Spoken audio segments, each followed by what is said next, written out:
Welcome to V3 news. లక్ష్యం సమాజహితం. నేను మీ ప్రవళిక. మనం సాధారణంగా చూస్తుంటాం, పిల్లలు లేని తల్లిదండ్రులు అనాథలుగా ఎంతోమంది రోడ్డు మీద మిగిలిపోతుంటారు. అలాంటి వాళ్ళకి తానే తల్లిదండ్రులుగా అనాథ ఆశ్రమంకి తీసుకొచ్చి ఎంతోమందికి అండగా ఉంటున్నారు. అంతేకాకుండా రోడ్డు మీద తిరిగి పిచ్చి వాళ్ళని సైతం కూడా తీసుకొచ్చి వాళ్ళ మెంటల్ స్టెబిలిటీ బాగుపడే వరకు సర్వీస్ని అందిస్తున్న లక్ష్మీశేఖర్ గారు ప్రస్తుతం మనతో ఉన్నారు. వారిని అడిగి మరిన్ని విషయాలు తెలుసుకుందాం. నమస్కారం సార్. నమస్తే సార్, ఎలా ఉన్నారు సార్? బాగున్నామ్మా. సార్, ముందుగా మీ గురించి చెప్పండి సార్. మీరు ఎక్కడ జన్మించారు? మీ కుటుంబ నేపథ్యం ఏంటి? నేను సిద్ధాపూర్ విలేజ్, మహబూబ్ నగర్ జిల్లా, అచ్చంపేట తాలూకా. అక్కడ 15th August 1952లో జన్మించాను. మా తల్లిదండ్రులు పరశురాములు, మా నాన్నగారు, లింగమ్మ మా అమ్మగారు. నేను కవల పిల్లలుగా జన్మించాం. అందుకే నా పేరు లక్ష్మి.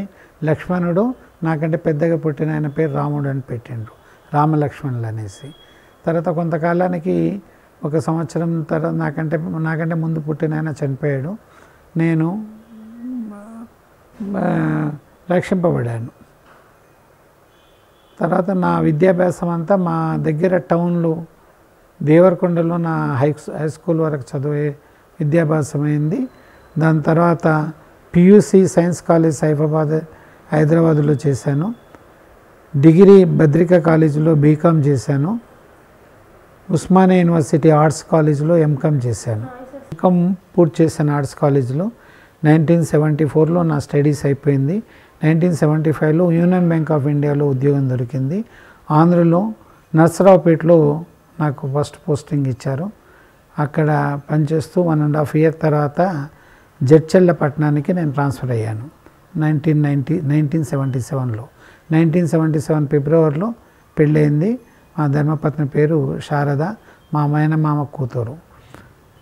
1977 నుంచి నేను జడ్చర్లలో దాదాపు ఒక 20 సంవత్సరాలు అక్కడే పనిచేశాను. మా నేటివ్ డిస్టిక్లో ఉండడం వల్ల అక్కడ నేను ఎక్కువ కాలం అక్కడే ఉన్నాను. అక్కడ నియర్ బై బ్రాంచెస్లో పాలెము, తిమ్మాజిపేట బ్రాంచుల్లో పనిచేస్తూ స్టేషన్గా జడ్చర్లోనే ఉన్నాను.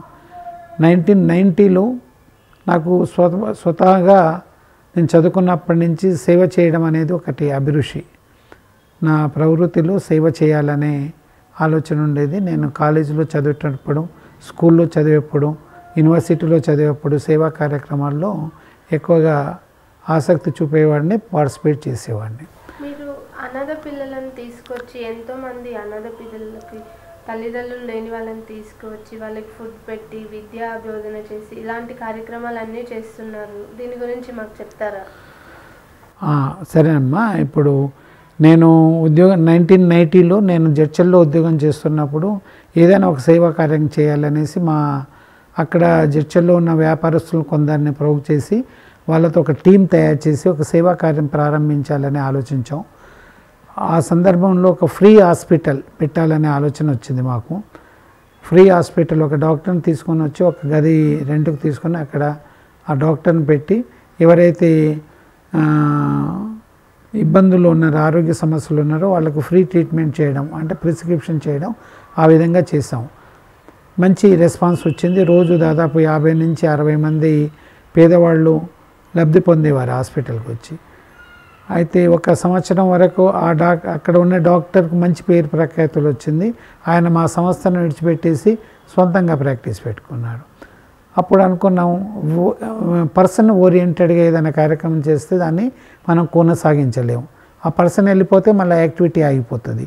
కాబట్టి ఏదైనా పర్మనెంట్గా ఉండే సేవా కార్యం చేయాలనే అభిరుచి కలిగింది మా టీంకు.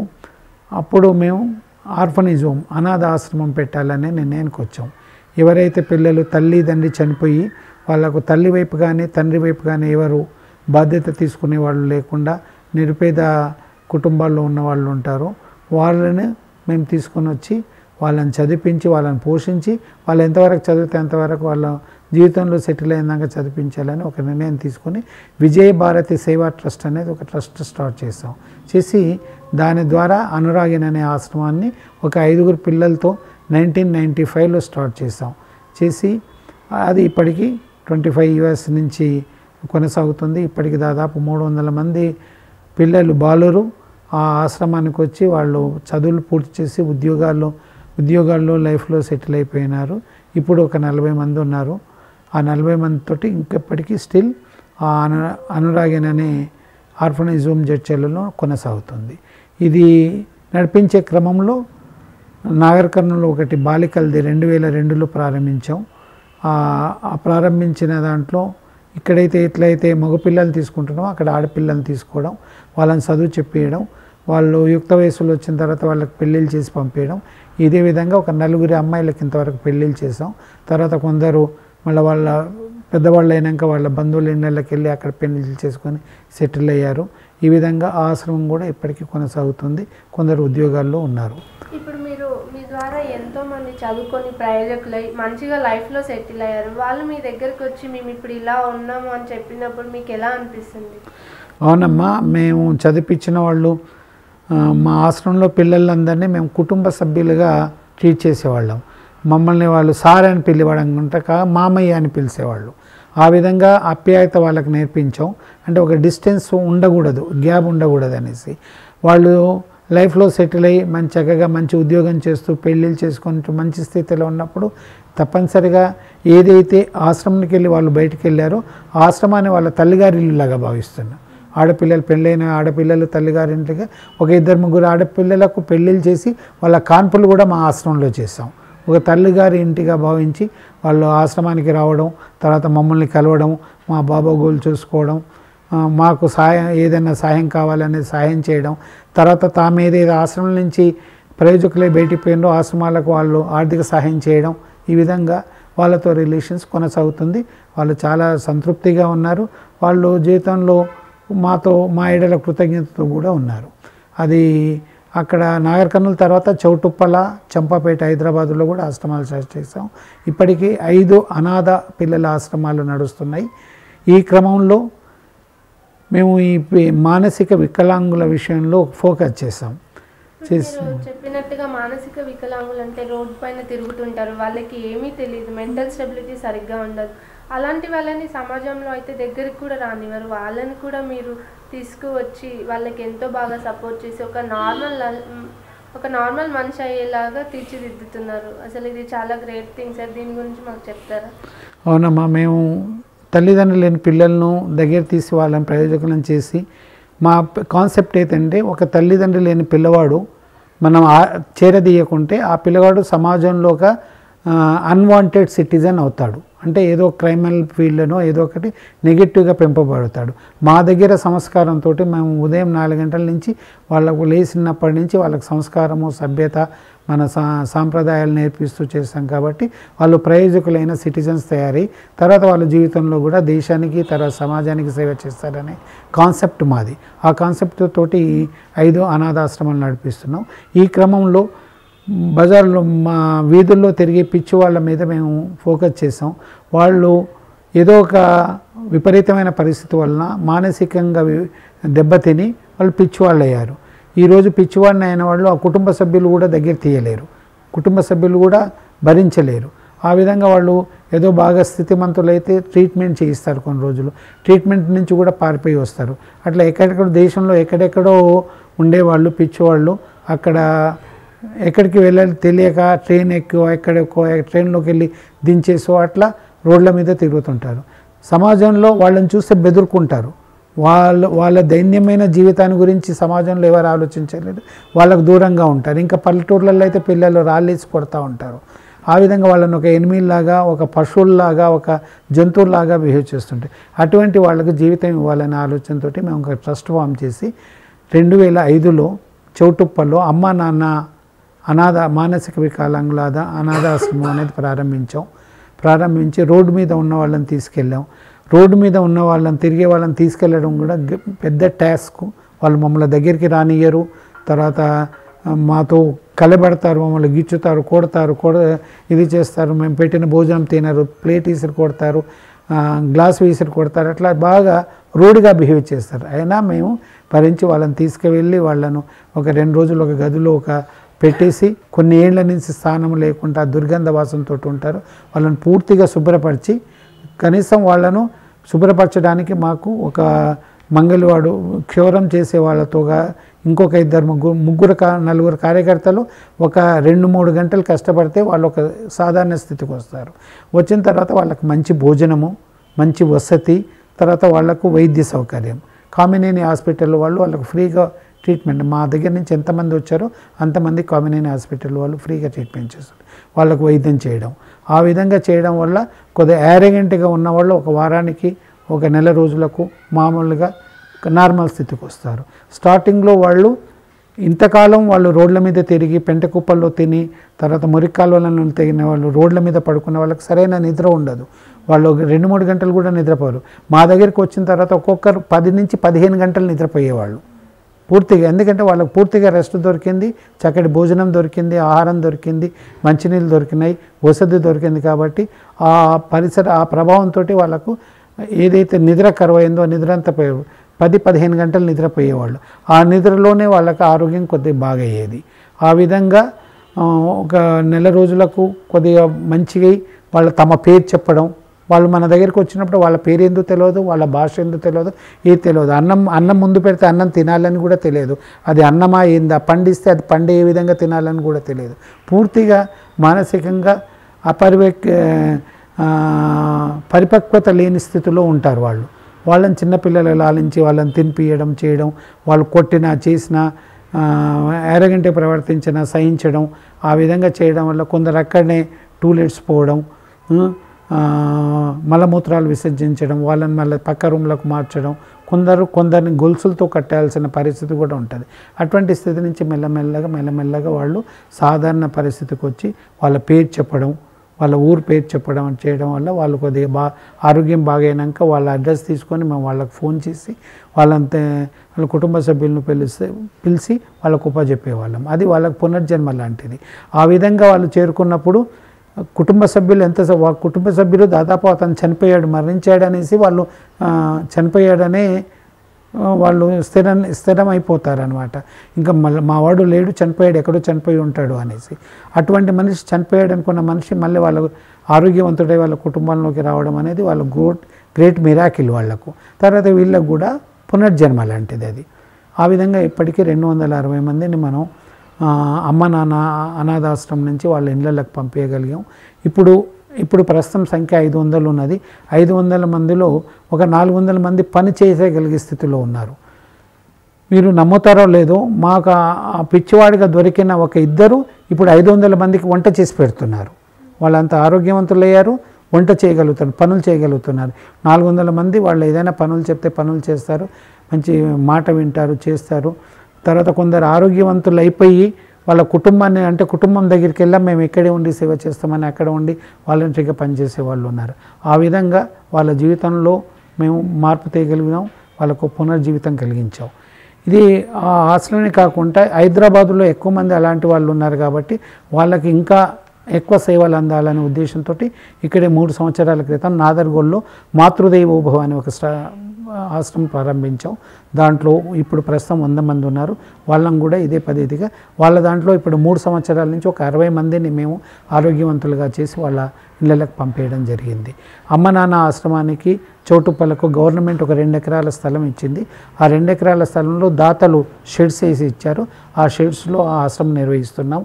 ఈ హైదరాబాదులో నాదర్గోల్లో ఉన్న ఆశ్రమంలో 100 మంది ఉన్నారు, కానీ గవర్నమెంట్ నుంచి ఎలాంటి సహకారం అందలేదు. ఒక కిరాయి షెడ్ తీసుకున్న కిరాయి షెడ్లో నెలకు 10,000 రూపాయల కిరాయితో ఒక షెడ్లో పౌల్ట్రీ ఫామ్ షెడ్స్ తీసుకొని దాంట్లో మెయింటైన్ చేస్తున్నాం. స్థలం కొరకు గవర్నమెంట్ నుంచి ప్రయత్నం చేస్తున్నాం. ఈ యాక్టివిటీ చూసి నా జడ్చల్లో ఉన్న మా మిత్రుడు, మా అనురాగిని విజయభారత్ సేవా ట్రస్ట్ సభ్యుడు చిత్తనూరు ఈశ్వర్ గారు, వారిని అడిగాను నేను, ఇటువంటి మంచి కార్యక్రమాలు జరుగుతున్నాయి, నెలకు 25,000 నుంచి 30,000 వరకు ఈ ఆశ్రమాలకు మీరు సాయం చేయండి అని అంటే నేను ఆశ్రమంలో ఒక 24 గంటలు ఉండి చూసి నేను అప్పుడు చెప్తాను నా సాయం చేసే విషయం అని. ఆయన అమ్మ నాన్న ఆశ్రమంలో 2 డేస్ ఉన్నాడు కంప్లీట్గా, 48 అవర్స్ ఉండి ఉదయం నుంచి రాత్రి వరకు వాళ్ళ జీవన పద్ధతులు, తర్వాత అక్కడ జరుగుతున్న సేవల గురించి పూర్తి క్షుణ్ణంగా పరిశీలించాక ఆయన నా దగ్గరకు వచ్చి, శేఖర్ గారు, నేను వీళ్ళకి ఆశ్రమానికి డబ్బులు ఇవ్వడం కాదు, నేనే ఒక ఆశ్రమాన్ని నడిపిస్తాను, అనేసి ముందుకు వచ్చారు. అప్పుడు సంతోషించి జడ్చర్లలో కూడా సత్యేశ్వర సేవా సమితి పేరు మీద ఒక ఆశ్రమాన్ని 2 సంవత్సరాల క్రితం ప్రారంభించాం. అక్కడ కూడా 100 మంది ఉన్నారు. అక్కడ కూడా మంచి వైద్య సౌకర్యం లభిస్తుంది వాళ్ళకు. ఇప్పటికీ 50 మంది ఆరోగ్యవంతులై వాళ్ళ గ్రామాలకు వెళ్ళిపోయారు. కర్ణాటక నుంచి ఒక 16 సంవత్సరాల పిల్లవాడు 10th చదువుతున్న పిల్లవాడు పిచ్చోడైపోయి ఇక్కడికి వచ్చేసాడు. అతను మా దగ్గరికి వచ్చాక ఒక నెల 15 రోజుల్లో పూర్తి ఆరోగ్యవంతుడయ్యాడు. ఆ తల్లిదండ్రులను పిలిస్తే వాళ్ళు ఎంతో ఆనందించారు. చనిపోయిన అనే పిల్లవాడు మళ్ళీ ఆరోగ్యవంతుడై తమ చేతికి అందడం అనేసి. ఇట్లా అనేక వాళ్ళ కథలు ఉంటాయి. వాళ్ళవి అనేక మంది జీవితాలు విచిత్రమైన పరిస్థితుల్లో వాళ్ళు మానసికంగా బాగా హెరాస్మెంట్ డిస్టర్బ్ అయిపోయి వాళ్ళు ఈ పరిస్థితికి వస్తారు. అటువంటిని చేరదీసే వల్ల వాళ్ళకి ఏంటంటే పునర్జీవితం మనం కల్పించేస్తాం. ఈ సేవా కార్యాన్ని మేము 2005 నుంచి ప్రారంభించి కొనసాగిస్తున్నాం. అయితే ఈ అన్ని ఆర్ఫనేజ్ హోమ్స్కైనా ఈ సేవా కార్యక్రమాలకైనా మెంటల్లీ రిటార్డెడ్ మానసిక వికలాంగుల సేవలకైనా కూడా సమాజం నుంచి మాకు లభిస్తుంది ఆధారం. ప్రభుత్వం నుంచి ఎలాంటి ఆధారం లభించలేదు. నిజంగా చెప్పాలంటే మీరు పిచ్చి వాళ్ళని కూడా తీసుకొచ్చి ఒక నార్మల్ మనిషిలాగా తీర్చిదిద్దడం అంటే ఇది చాలా గొప్ప సర్వీస్ సార్. దీన్ని ఎంతోమంది ఆదర్శంగా తీసుకోవచ్చు. ఇది చాలా గ్రేట్ థింగ్. మరి గవర్నమెంట్ నుంచి ఇలాంటి సర్వీస్ చేసే వాళ్ళకి ఎలాంటి సపోర్ట్ ఉంటే బాగుంటుంది అంటారు? అవునమ్మా, ఇది చాలా మంచి సేవా కార్యం. ఇది సమాజంలో ప్రతి ఒక్కరూ భగవంతుడు మనకు మంచి జీవితాన్ని ఇస్తున్నాడు, మంచి ఆరోగ్యాన్ని ఇస్తున్నాడు, సమాజంలో మంచి పరిస్థితి ఇస్తున్నాడు, మంచి స్థితి ఇస్తున్నాడు, ఆర్థిక స్థితి ఇస్తున్నాడు. మనం కడుపు నిండా భోజనం చేస్తున్నాం, ఒక ఇంట్లో పడుకుంటున్నాం, ఒక కుటుంబంతో ఉంటున్నాం. మరి వాళ్ళ పరిస్థితి ఏంది, వాళ్ళు ఏ విధంగా డిస్టర్బ్ అయ్యి ఇట్లా వీధుల పాలయ్యారు, వాళ్ళ గురించి ఆలోచించి మనం నిర్వహించే మన కుటుంబ జీవితం నుంచి మనకు భగవంతుడు ఇచ్చిందంటే ఎంతో కొంత ఒక 5% 10% ఇటువంటి కేంద్రాలకు సేవా కేంద్రాలకు వినియోగిస్తే మనం ఈ సేవా కార్యం చేసే మేము ఇంకా పెద్ద ఎత్తున సేవా కార్యాలు చేయడానికి అనుకూలంగా అవుతుంది. దేశంలో చాలా సేవా సంస్థలు సేవా కార్యక్రమాలు చేస్తున్నాయి. అనాథ పిల్లలకు, వృద్ధులకు, మానసిక వికలాంగులకు, తర్వాత శారీరక వికలాంగులకు ఎన్నో ఆశ్రమాలు నడుస్తున్నాయి. సమాజం యొక్క ప్రతిస్పందన బాగుండాలి, సమాజం నుంచి సమర్పణ బాగుండాలి. అదేవిధంగా గవర్నమెంట్ కూడా, ప్రభుత్వం కూడా ఇట్లాంటి ఆశ్రమాలకు సహకారం అందియాలి. వాళ్ళు గవర్నమెంట్ చేయలేదు. వాళ్ళు ఒక ఆశ్రమం స్థాపించి ఆశ్రమాన్ని నిర్వహించడం సాధ్యం కాదు గవర్నమెంట్కు. కాబట్టి ఏదైతే నిస్వార్థంగా తర్వాత పద్ధతి ప్రకారము ఒక సేవాభావంతో చేస్తున్న సంస్థలు ఉన్నాయి, వాటిని క్షుణ్ణంగా పరిశీలించి ప్రభుత్వం వారికి సహాయం చేయడం వల్ల ఇంకా సేవా కార్యాన్ని పెంచుకునే అవకాశం ఉంటుంది. ఎక్కువ మందికి ఈ సేవ అందించే అవకాశం ఉంటుంది. అది ప్రభుత్వం గుర్తించి ఇట్లాంటి సేవా సంస్థలకు తప్పనిసరిగా వాళ్ళు సహాయం చేయాలి. చేయడం వల్ల సేవా కార్యం ఇంకా పెంచడానికి అవకాశం ఉంటుంది.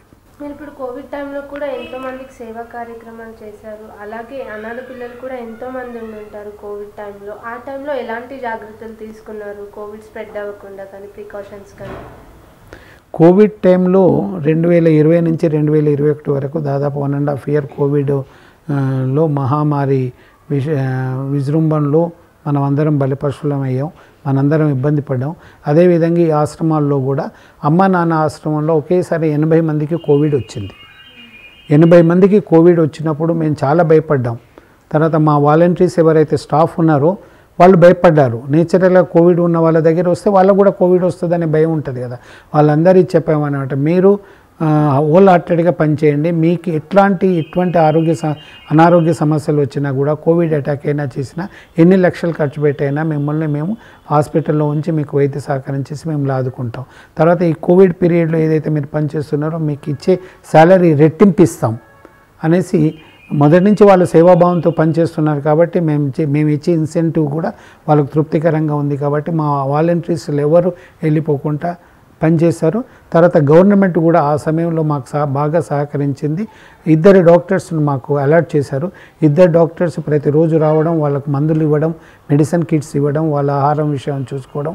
ఆ విధంగా వాళ్లకు 15 days దాకా వాళ్ళు నార్మల్, వాళ్ళకు తెలియదు ఇప్పుడు మా దగ్గర ఎవరైతే మానసిక వికలాంగులు ఉన్నారో వాళ్ళు కోవిడ్ అంటే ఏందో తెలియదు, కోవిడ్ లక్షణాలు అంటే ఏదో తెలియదు, తర్వాత మిగతా వేరే వాళ్ళకు కోవిడ్ అటాక్ అయిన వాళ్ళకు కాకుండా మిగతా వాళ్ళకు వాళ్ళ దగ్గరికి వెళ్ళకూడదు, వాళ్ళకి కోవిడ్ ఉంది స్ప్రెడ్ అవుతుందని వాళ్ళకి తెలియదు, వాళ్ళకి ఏది అనేది అర్థం కాదు, వాళ్ళ ఆరోగ్య పరిస్థితి తెలియదు, పక్కవాడికి ఏమున్నది అనేది తెలియదు.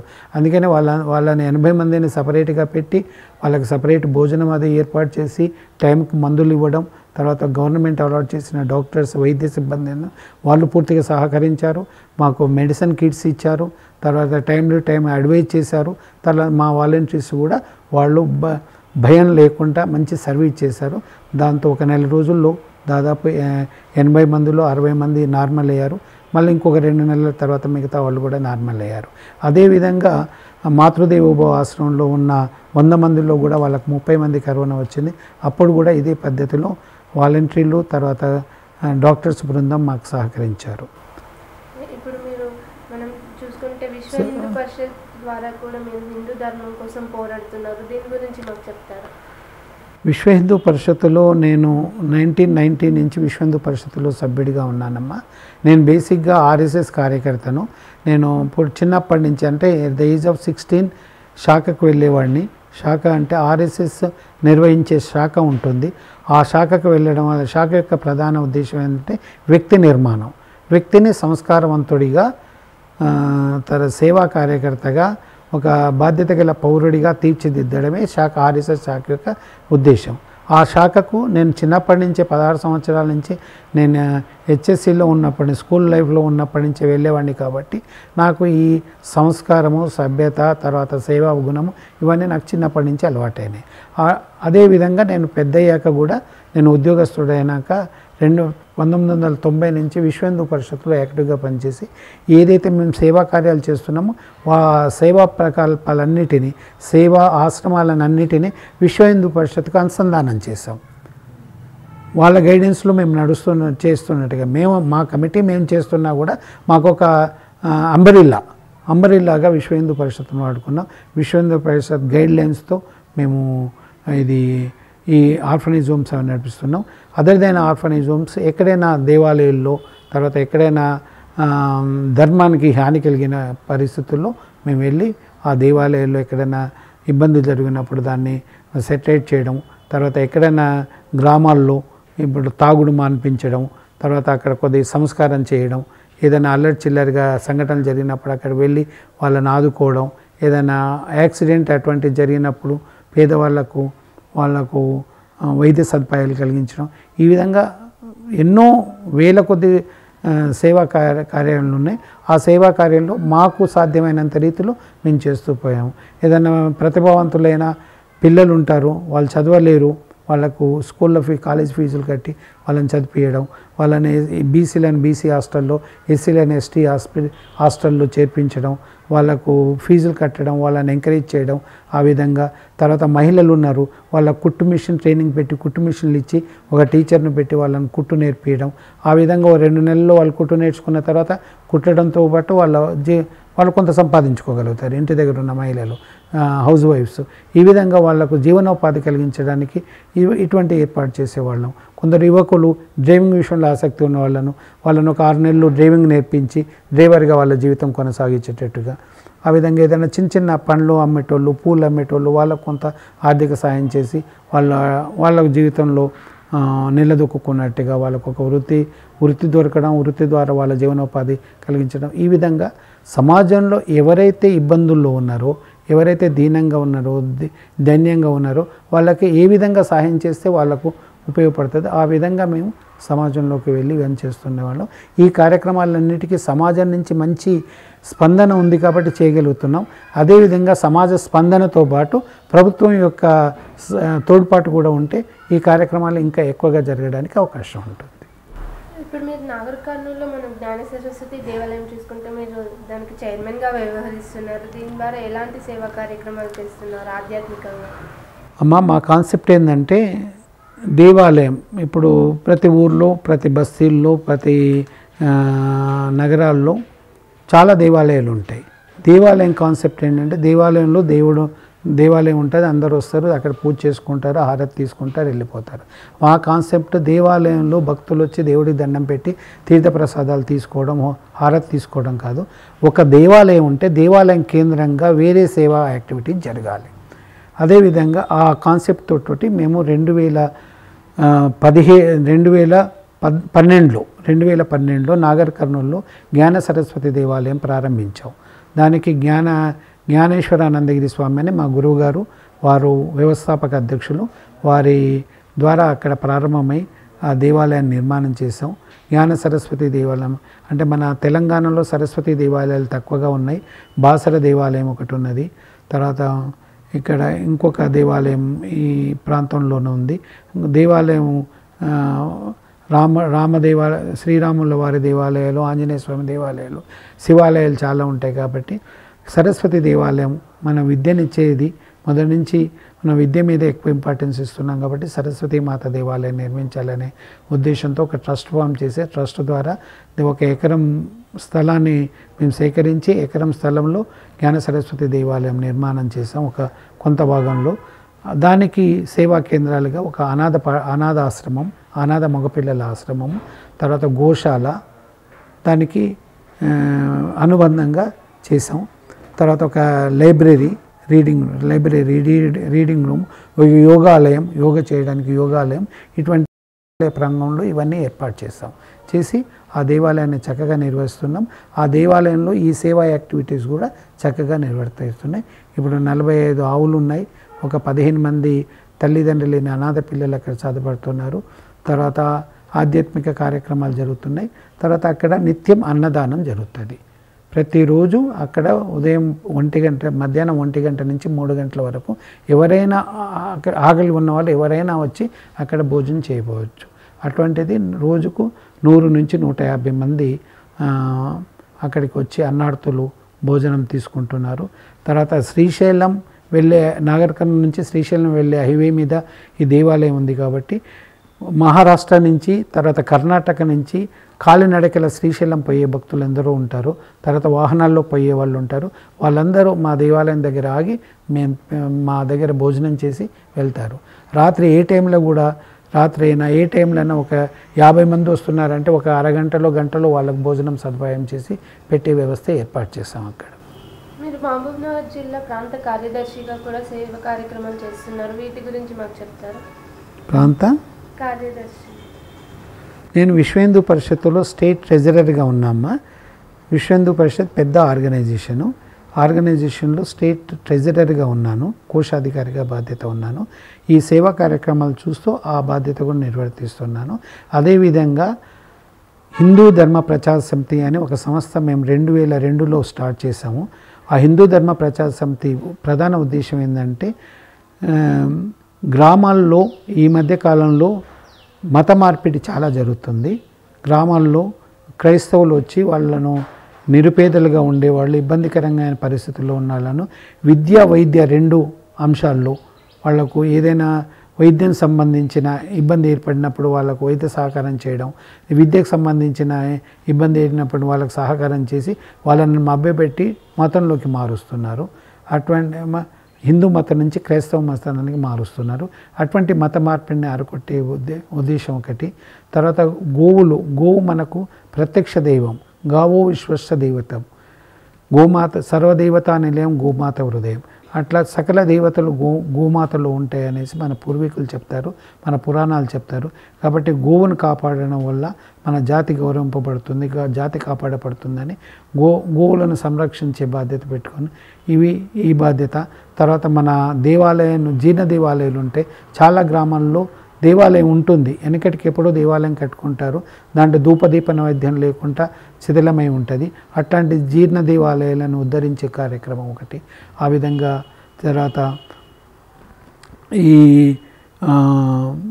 జీర్ణ దేవాలయాన్ని ఉద్ధరించుకోవడం, తర్వాత ఈ మత మార్పిడిని అరికట్టడం, గోవులను సంరక్షించడం, ఈ కాన్సెప్ట్స్ అవన్నీ దృష్టిలో పెట్టుకొని హిందూ ధర్మ ప్రచార సమితి వీటి మీద పనిచేస్తూ మొత్తం తెలంగాణలో పనిచేసి ఈ మతం మార్పిడైన వాళ్ళను మళ్ళీ నచ్చజెప్పి వాళ్ళని పునరావర్తనం చేయడం, గోవధకు తీసుకుపోయే గోవులను సంరక్షించి గోశాలలకు గో సంరక్షణ కేంద్రాలకు పంపించడం.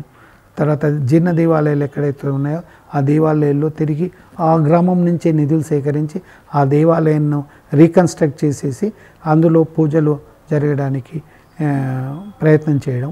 ఇటువంటి తర్వాత వాళ్ళకి ఎక్కడైనా గ్రామాల్లో చదువుకోలేని పరిస్థితుల్లో ఉండి చిన్న వయసులోనే కార్మికులుగా ఉండేవాళ్ళు. 15-16 సంవత్సరాల వయసు ఉన్నప్పుడు కూడా బడికి పోకుండా వాళ్ళు పొలాల్లో పనిచేయడం, ఒకరి దగ్గర జీతం పాలేరుగా ఉండడం, అటువంటి వాళ్ళని అక్కడి నుంచి తీసుకొని వచ్చి వాళ్ళని చదివించడం చేయడం. ఇటువంటి కార్యక్రమాలన్నీ హిందూ ధర్మ ప్రచార సమితి ప్రకారం చేస్తున్నాం. దానికి నేను స్టేట్ అధ్యక్షులుగా ఉన్నాను. దాని తర్వాత నగరాల్లో ఆధ్యాత్మిక భావన ఉండాలి. మహిళలందరూ ఈ మధ్య టీవీలకు ఎడిక్ట్ అయిపోయారు, టీవీలో ఉండే సీరియల్స్కి ఎడిక్ట్ అయిపోయారు.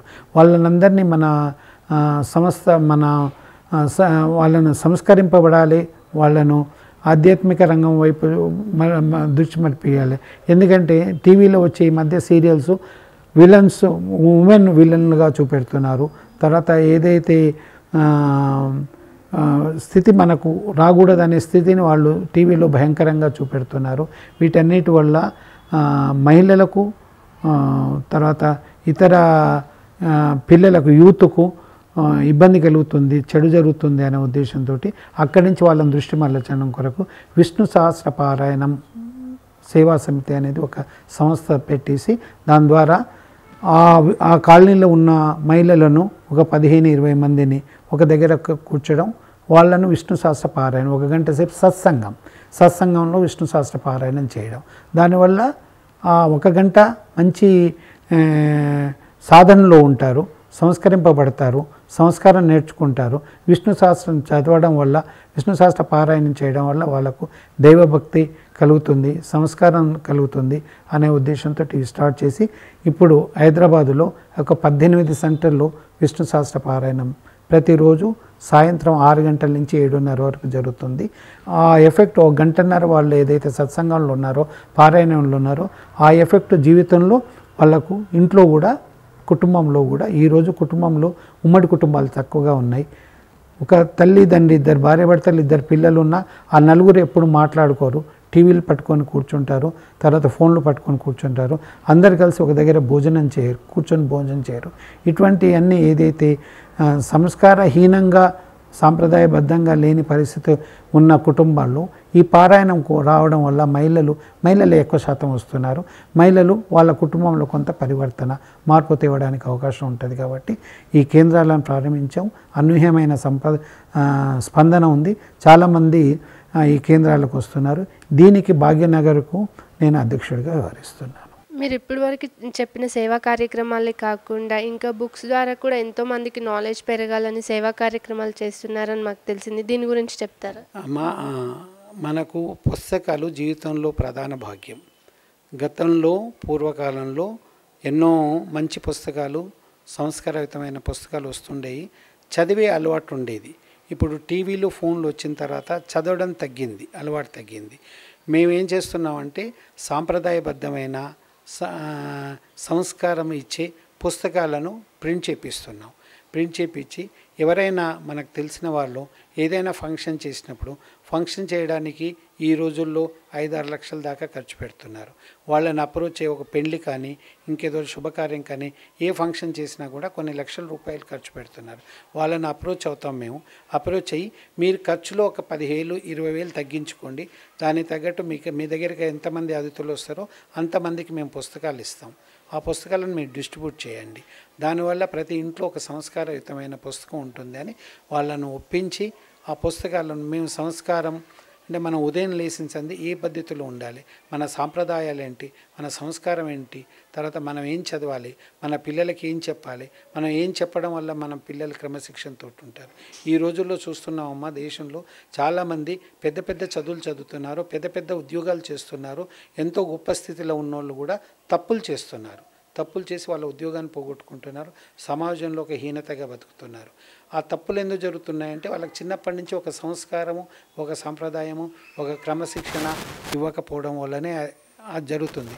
దానివల్ల మనం కొంత మనం ఈ సంస్కారానికి సంబంధించిన ఈ సత్సంగంలో అటెండ్ కావడం వల్ల ఏదైతే సంస్కారం సభ్యత వస్తుందో అది ఇంట్లో కూర్చొని చదువుకోవడానికి కూడా మనం ఏం చదవాలి, ఏ విధంగా ఉండాలి అనే విషయాలను చిన్న పుస్తకాల ద్వారా మేము ప్రింట్ చేసి ఆ పుస్తకాలను మేము సమాజంలో వ్యాప్తి చేయాలని ప్రయత్నం చేస్తున్నాం. ఈ ఫంక్షన్స్ ద్వారా లేకుంటే ఎవరైనా కలిసినప్పుడు ఎవరైనా ఒకరి పుస్తకం, మంచి పుస్తకం, ఒకటి సంస్కారయుతమైన పుస్తకాన్ని మనం తయారు చేసినాం అనుకోండి, 100 పుస్తకాలు మీ ఇంట్లో ఉంచుకోండి, మీ ఇంటికి వచ్చిన గెస్ట్లకు ఒక పుస్తకం ఇవ్వండి. దానివల్ల ఏమైందంటే మీరు ఎంతో సహాయం చేసినట్లయితుంది. ఆ పుస్తకం ఎప్పుడో ఒకసారైనా వాళ్ళు తప్పనిసరిగా చదువుతారు. చదివి ఆ పుస్తకంలో ఉండే విషయాలను తాము అలవర్చుకుంటారు, తమ పిల్లలకు చెప్పుకుంటారు. దానివల్ల ఆ కుటుంబం సంస్కారయుతమైన కుటుంబంగా తయారవుతుంది. ఆ పిల్లలు కూడా మంచి సంస్కారయుతమైన భవిష్యత్తు పొందగలుగుతారని పుస్తకాల ద్వారా కూడా మేము ఈ ప్రచారాన్ని విస్తృతంగా చేస్తున్నాం. మీరు ఎంతోమందికి సేవా కార్యక్రమాలు చేస్తూ ఎంతోమందిని ఆదుకుంటున్నారు. మరి దీనికి మీ కుటుంబ సహకారం కానీ, మీ సతీమణి సహకారం కానీ ఎలా ఉంది? అమ్మా, నేను సేవా కార్యక్రమాలు చేస్తున్న విషయాలు మీకు చెప్పాను. ఇది నేను ఒక గొప్పగా నేను చేస్తున్నాను కాలేదు, ఇది కనీస కర్తవ్యంగా నేను భావించి చేస్తున్నా. అయితే నేను చేసే ఈ సేవా కార్యక్రమాలన్నిటికీ మా ధర్మపత్ని శారద గారి సహకారం ఉంది. ఆమె సహకారం లేనిది మేము ఏం చేయగలం. నేను ఉద్యోగంలో ఉన్నప్పుడు కూడా ఉదయం 8 గంటలకు బయటికి వెళ్ళి 10 గంటల దాకా నేను నాకు సమాజ కార్యంలో పాల్గొని 10 గంటలకు వచ్చి ఉద్యోగానికి వెళ్ళడం, సాయంత్రం ఉద్యోగం నుంచి రాగానే మళ్ళీ బయటికి వెళ్ళడం, సేవా కార్యాలకు వెళ్ళడం, నా ఆశ్రమాలకు వెళ్ళడం, రాత్రి ఎప్పుడో 10-11 గంటలకు రావడం, ఉదయం బయలుదేరడం, ఉద్యోగం చూసుకోవడం, నా సేవా కార్యక్రమాలు చూసుకోవడం, అవన్నీ నేను చేస్తే ఆమె ఇంటిని చూసుకోవడం, మా పిల్లల్ని చూసుకోవడం, పిల్లల ఎడ్యుకేషన్ విషయం, ఇంటి విషయం అంతా తన బాధ్యత తీసుకొని ఆ బాధ్యతలన్నీ చక్రంగా నిర్వహించగలిగినందుకే నేను ఈ సేవా కార్యంలో సమయం ఇవ్వగలను. మనిషికి అన్ని దానాల కంటే గొప్ప దానం సమయదానం. సమయదానం ఇవ్వగలిగితేనే ఏదైనా చేయగలుగుతాం. డబ్బు ఎవరైనా ఎంతైనా ఇస్తారు, సమయం ఇచ్చే వాళ్ళు తక్కువ. సమాజంలో సమయం ఇచ్చి పనిచేసే వాళ్ళు చాలా తక్కువ మంది ఉంటారు. ఆ సమయం ఇవ్వడానికి సహకరించేది మా ధర్మపత్ని. ఆమె యొక్క ప్రోత్సాహం, ఆమె యొక్క అనుకూలత వల్ల నేను ఈ సేవా కార్యంలో నా సమయాన్ని ఇవ్వగలిగినాను.